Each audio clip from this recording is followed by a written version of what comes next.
Muy buenas tardes para todos los que se hallan del otro lado de esta nueva entrega de Comentarios de lo Real, número 98. Hoy es domingo 9 de enero del año 2022. Vamos a empezar con noticias que tienen que ver con la inseguridad pública. Primero lo que tiene que ver con los temas de los incendios, que ya la semana anterior estuvimos hablando. Según bomberos, el incendio que al día 3 es levantada esta noticia, los incendios de Paysandú ya estaban controlados, aunque se suponía que durante toda la semana iban a seguir realizando trabajos para terminar de contener el fuego. Por otro lado, el gobierno, en atención a las personas y familias perjudicadas de la zona, decidieron exonerar del pago de OCE por 2 semanas a 1.900 familias, y después hubo una reunión con productores rurales. Aparentemente para la gente del rubro lácteo habrían determinadas atenciones que no encontré claramente especificadas en la prensa. El incendio terminó por afectar a un total de 37.000 hectáreas.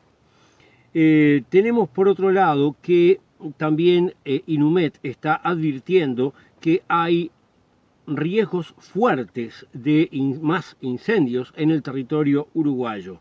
Los bomberos piden que se extreme cuidados, que se eviten las quemas. De todas maneras, hay que tener en cuenta que desde noviembre, primeros días de noviembre hasta después de turismo, está prohibido hacer quemas a nivel de suelo. Si tiene parrillero, tienen que tener las condiciones de seguridad necesarias, no hacerse de cualquier manera. Y por supuesto tener muchísimo cuidado con el manejo de cualquier sustancia inflamable. Muy bien. Por otro lado, está el Ministerio de Ambiente, que está planteando que no se va a poder reforestar como estaba, y que los procesos de forestación no tienen que estar tan cerca de las localidades, de los centros urbanos. Temas de inseguridad pública más habituales son los que tienen que ver con homicidios y tales cosas. Bueno, tenemos que en Artigas hubo, según donde uno lo lea, por un lado dicen que hubo un femicidio, por otro lado dicen que la mujer estaba en atención médica. Lo cierto es que hubo un hombre que apuñaló a una mujer, después se suicidó. Podría ser el primer femicidio del año, lamentablemente, y a mí no me quedó claro, porque reitero, según donde uno busca la información lo plantea de una u otra manera con la misma fecha. Esperemos que esta señora haya conseguido sobrevivir a esa tan terrible situación. Hablando de gente que muere, tenemos que entre el Fiscalía y el Ministerio del Interior hubo una disputa sobre la cantidad de homicidios que hubo en el año pasado. La gente de Fiscalía habla de unos 309 homicidios y el Ministerio del Interior dice que no, que son menos, que serían unos 15 menos. Uno dice, caramba, nada más que 15, tanto asunto por 15. Bueno, ojo, 15 en 309 son un 5% de diferencia. Es un montón.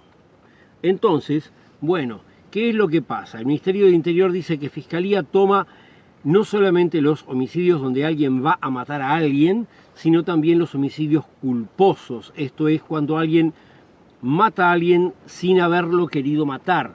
Por ejemplo, en un atropellamiento de tránsito. Fiscalía dice que no, que ellos no han tomado los homicidios culposos, que son solamente los homicidios lisa y llanamente tomables como tales. Mientras tanto, el senador del Frente Amplio, Charles Carrera, utilizando una nota de Brecha, hizo declaraciones que a su vez la nota de Brecha hace referencia a cosas medidas por el Observatorio de Violencia y Criminalidad. Él está diciendo que acá hay un problema porque comparando datos no del año 21, no, del año 19 con el 20, lo que hicieron crecer fueron los llamados homicidios dudosos, esto es, o los casos dudosos. En Montevideo, por ejemplo, en el año 2020, el Ministerio del Interior dijo que hubo un 21% menos de homicidios, pero la cantidad de casos dudosos aumentó en un 59%. O sea, un montón de casos que antes, sí, esto es un homicidio, todavía no tengo todas las pruebas, pero lo es. No, lo ponemos en dudosos y decimos que los homicidios bajaron. Muy bien, esta forma de maquillaje en el departamento de Canelones supuso un aumento de un 12% de la cantidad de homicidios, pero si consideramos los dudosos aumentaron un 76,47%, y en Maldonado hubo un 9% de incremento de homicidios, pero si consideramos los dudosos hubo un 900% de aumento de los dudosos. O sea, realmente los datos que presenta el Ministerio, Fiscalía, que se basa en datos del Ministerio, son muy dudosos y no deberían ser tomados sin una lectura crítica. Por otro lado, en la cárcel volvió a haber un caso de una persona apresada por otros presos, encerrada en una celda, torturada, la responsabilidad del Ministerio de Interior en esos casos aparentemente brilla por su ausencia. Vamos ahora a cuestiones del campo político. En la interna del Frente Amplio, por un lado, ya están todas las personas que van a ocupar las dirigencias departamentales. No van a ser 10, van a ser 12 los cargos ocupados por mujeres. Se confirmaron en Montevideo Villar, en Canelones, Susana Muñiz, con lo cual aumentan en 2 más los cargos ocupados por mujeres, que yo había hablado de algunos casos en la semana anterior. Muy bien, por otro lado, dentro del Partido Socialista continúa la disputa entre Gonzalo Sibila, que no renuncia, y dijo que se debe afianzar el trabajo de ese espacio que él busca crear con otros sectores. Los que se oponen a él en la interna dicen que tiene que ser autocrítico y responsabilizarse por el resultado. Yo la semana pasada dije que era una disputa entre renovadores y ortodoxos. Gente vinculada en distinto grado al Partido Socialista se comunicó conmigo, me dice que hay gente ortodoxa respaldando a Sibila, pero también hay gente ortodoxa opuesta a Sibila, que este tema no es meramente entre renovadores y ortodoxos, aunque es cierto que hay más de los renovadores. O sea, en realidad, por si no vieron la semana pasada, los ortodoxos son los marxistas y los renovadores son los que querían que el Partido Socialista no fuera más marxista, que fueron los que dominaron el Partido Socialista durante los 90, los 2000 y la década pasada. Y ahora volvió a la línea tradicional, histórica del Partido Socialista, que era marxista. Aparentemente la pugna no es solamente desde ese punto de vista, sino que hay algo que tiene que ver con los estilos de conducción por parte de Sibila. El Partido Independiente, a su vez, se ha encontrado con problemas con respecto al resto de la coalición de gobierno en la que integra. Hace unos días, Radío, de la Junta Nacional de Drogas, estuvo haciendo declaraciones en las que cuestionó la ley de internación de adictos. Entonces, hay otra gente de la coalición que lo quieren llamar al Parlamento para hablar con él, pero es interesante ver que el director de salud mental de ACE dijo que en realidad esa ley no hace falta, es totalmente innecesaria, que con las herramientas legales que hay actualmente se puede proceder. Por otro lado, también gente de la coalición, gente del Partido Nacional, en este caso la senadora Bianchi, dijo que el Poder Judicial está infiltrado y que la UDELAR, la Universidad de la República, es una usina de adoctrinamiento. O sea, es el peor estilo de discurso anticomunista de la Guerra Fría que buena parte de la derecha y la ultraderecha uruguaya lo sale a esgrimir como bandera constantemente. Y ella lo hace en este caso apuntando al Poder Judicial. Es muy peligroso cuando se apunta contra el Poder Judicial, sin tener ninguna base sólida para hablar. Lo cierto es que el fiscal de corte salió a hablar en contra de lo que dijo Bianchi. Los gremios de la justicia, o sea, de los jueces, de los trabajadores, todos también salieron a hablar en contra de Bianchi. Y por supuesto el Frente Amplio también salió a hablar en contra de lo que ella había dicho. En el rubro de la economía, vamos a hablar de economía ahora, tenemos que las exportaciones crecieron un 43%, principalmente en carne, celulosa y exportación de energía eléctrica. Nuestro principal cliente internacional fue China. El Banco Central del Uruguay también indicó que el Producto Bruto Interno del Uruguay aumentó un 4%. De nuevo, lo que les vengo reiterando una y otra vez, teoría del derrame decía, hay que crecer para que después llegue a todos. A mí no me llegó. ¿A usted le llegó?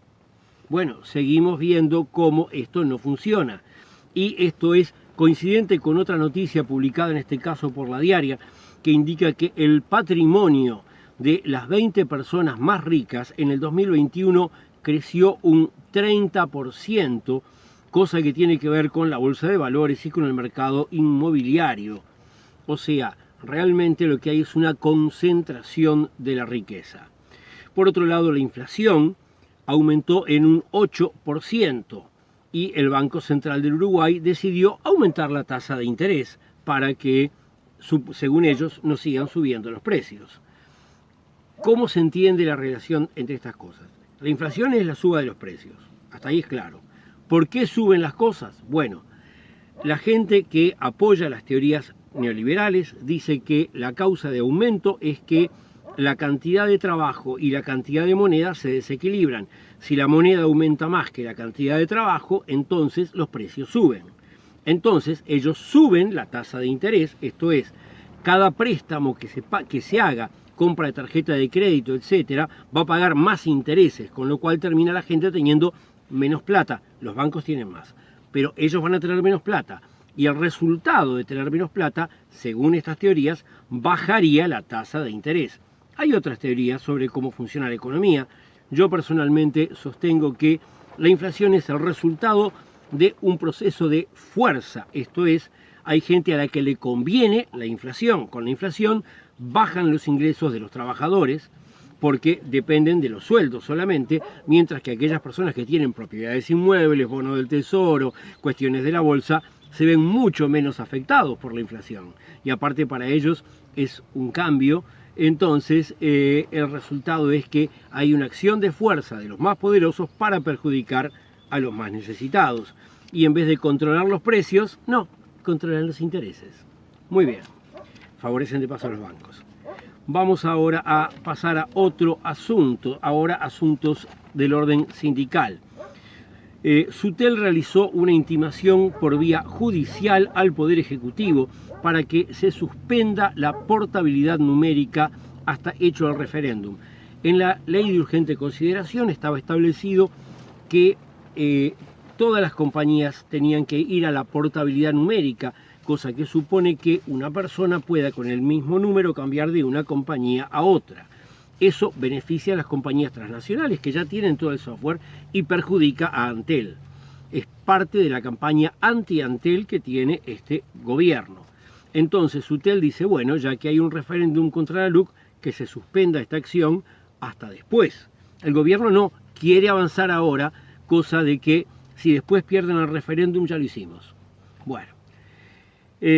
Por otro lado, los trabajadores de la industria cárnica hicieron el jueves un paro de 24 horas. El origen de esto es que en el frigorífico Marfrig se dieron partidas de dinero a las personas que no hacen los paros y las huelgas. O sea, a los carneros se les da un premio por parte de la empresa. El director de trabajo salió a criticar ¿a quién? Por supuesto al gremio. El director de trabajo de este gobierno, siempre con los empresarios, siempre en contra de los trabajadores. Por otro lado, los trabajadores del diario La República, ese que dice que es de izquierda, fueron encerrados bajo candado para que no pudieran salir a manifestarse enfrente de su lugar de trabajo. Hubo después iba a haber una reunión virtual pactada por las reclamaciones de los trabajadores. La República no se presentó, están reclamando salarios adeudados. Cuando después hubo una reunión, la gente de La República lo que dijo fue que quieren enviar 10 trabajadores al seguro de desempleo.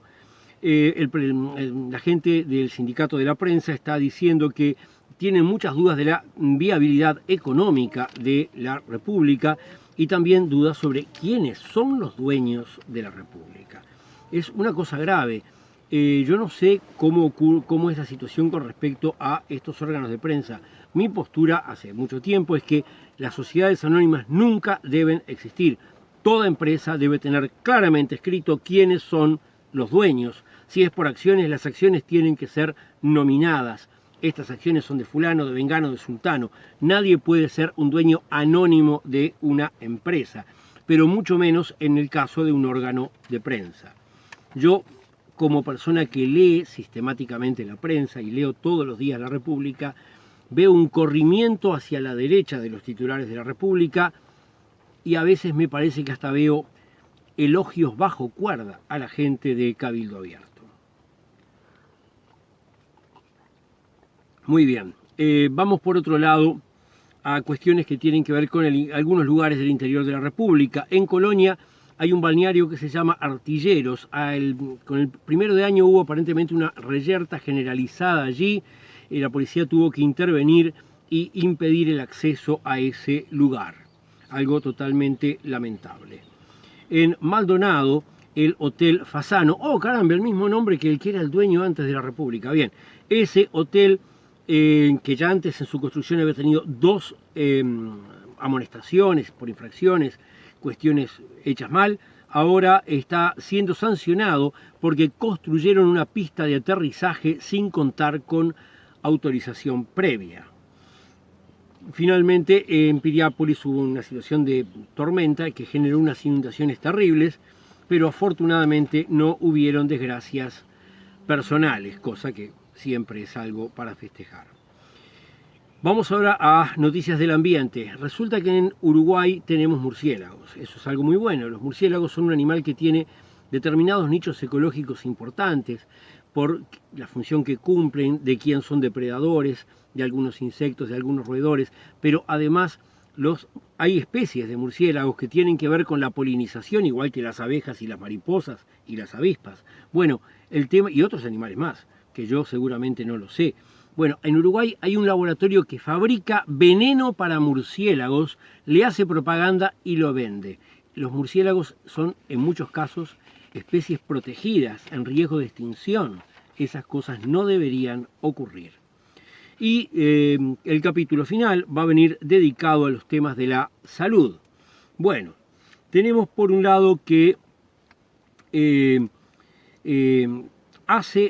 no tiene más cobertura de salud por accidente de trabajo para sus empleados.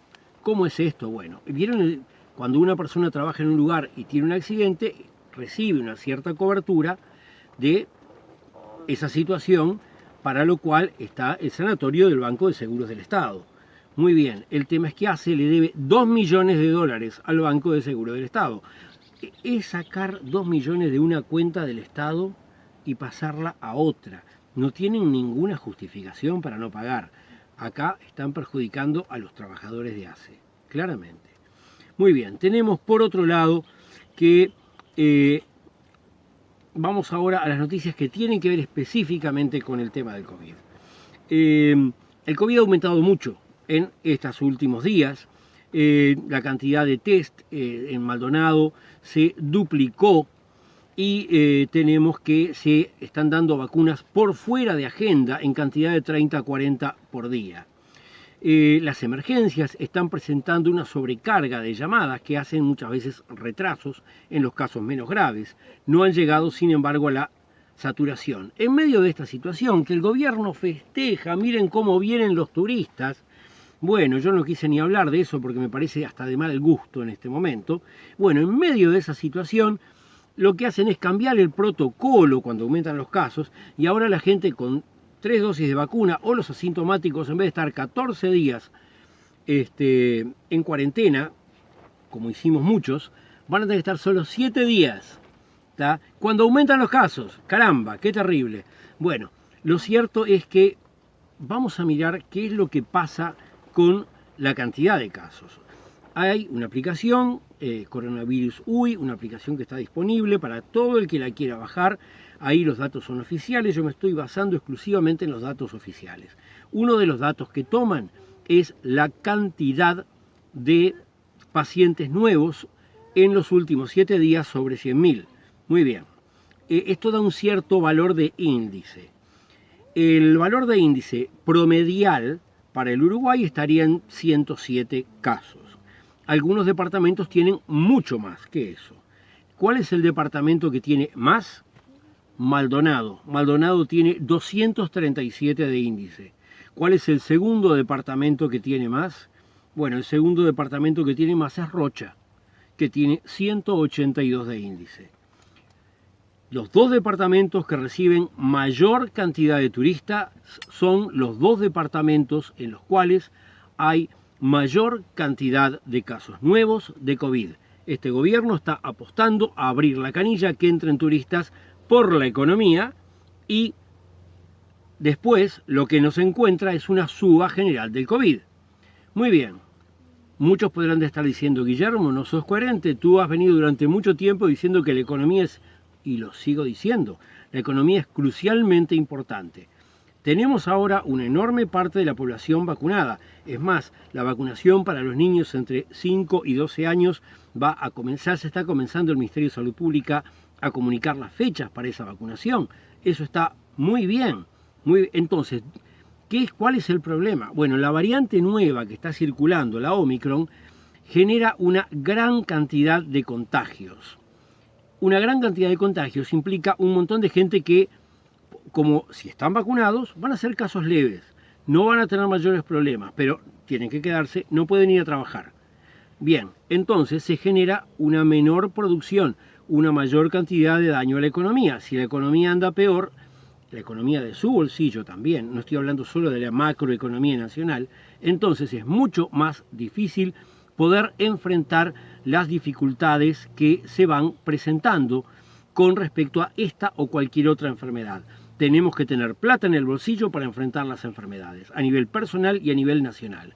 Entonces, hay que seguir cuidándose. ¿Cuidándose cómo? Con la higiene adecuada, cuidándose, manteniendo la distancia, utilizando tapabocas en lugares cerrados o en los lugares en los que uno permanece, y vacunándose. Fíjense que el 70 al 80% de la gente en los CTIs son personas que no fueron vacunadas. Y según datos al viernes pasado, solamente una persona de todas las que están en CTI está vacunada con las 3 dosis. Y atención, ¿qué es lo que estamos hablando? Estamos hablando de 33 casos. Hay 5.000 y pico de casos y 33 personas en CTI. Como dijimos de un principio, el gran problema ¿dónde está? En la saturación de los CTIs. No estamos ni cerca, por tanto, no hay un riesgo gravísimo con el COVID, pero sí hay un riesgo de lo que estamos tratando de salir a flote, mejorar y demás, estar expuestos con esta situación y con las medidas de descuido, con las medidas de desidia que está tomando el actual gobierno. Hasta la semana próxima.